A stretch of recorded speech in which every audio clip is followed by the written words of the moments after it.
Okay, so to solve this inverse function, I'm gonna show you the first step.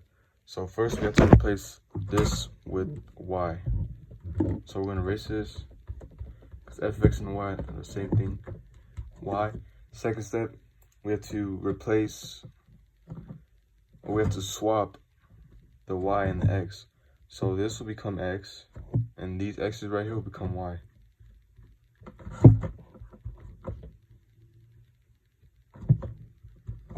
Alright, now we have to solve for y.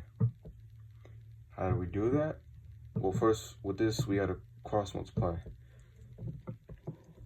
So if we cross multiply, let's turn x over 1.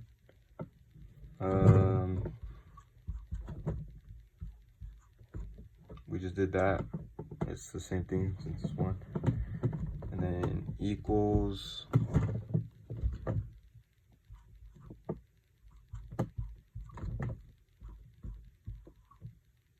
plus 3x. Alright, now we're gonna try to get the y on one side. So to do this, we're gonna try to isolate the y.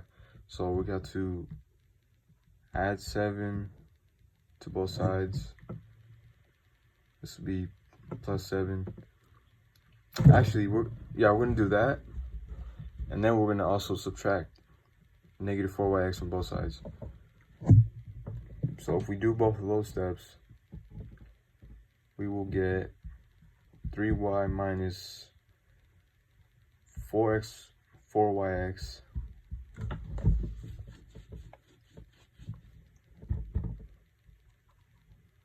3x, since this is alone, and then the 7 moved over here. Okay. Now, I forgot it.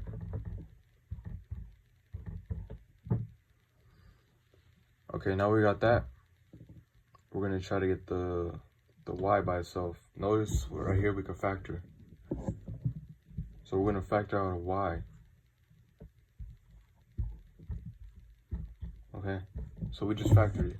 We just took out this y, and yeah, we just basically took out the y of the whole equation.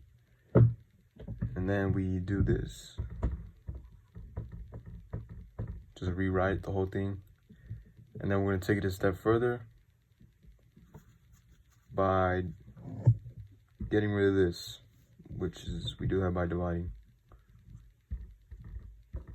We gotta do it to both sides. Okay. Minus 4x. Yeah, and the new equation will be this.